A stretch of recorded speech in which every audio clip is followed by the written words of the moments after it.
നമ്മുടെ ഡെയിലി ലൈഫിൽ നമ്മൾ ചെയ്യുന്ന ധാരാളം പ്രവൃത്തികളുണ്ട്, കുറേ വെർബുകൾ. ഈ വെർബുകളെ കുറിച്ചിട്ട് അത്തരം വാക്കുകളൊക്കെ നമുക്ക് ഇംഗ്ലീഷിൽ അറിയുകയാണെങ്കിൽ തന്നെ നമുക്ക് ഏകദേശം ഇംഗ്ലീഷിൽ ഫ്ലുവൻ്റായി സംസാരിക്കാൻ പറ്റും. ആ വെർബ് അറിയുക എന്ന് വെച്ചാൽ അതിൻ്റെ പ്രസൻറ്റ് ഫോമും അതിൻ്റെ പാസ്റ്റ് ഫോമും അറിയണം. ഒരു ഉദാഹരണം ഞാൻ പറയാം.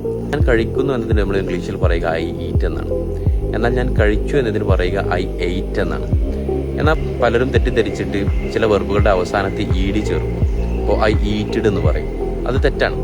അപ്പോൾ നമുക്ക് കറക്റ്റ് വെർബുകൾ എന്താണ്, അതിൻ്റെ ബേസ് ഫോം ഉണ്ടാവും, അഥവാ അതിൻ്റെ ഒരു V1 ഫോം ഉണ്ടാവും, പ്രസൻറ്റിൽ ഉപയോഗിക്കുന്ന അതിനൊരു പാസ്റ്റ് ഫോം ഉണ്ടാവും, V2 ഫോം.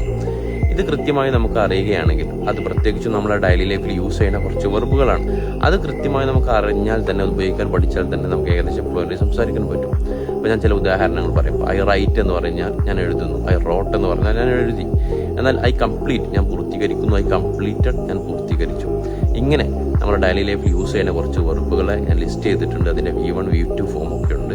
അതൊരു PDF ആക്കിയിട്ടുണ്ട്. അപ്പോൾ ആ PDF വേണ്ടവർ കമൻറ്റ് ബോക്സിൽ PDF എന്ന് ടെക്സ്റ്റ് ചെയ്യുക.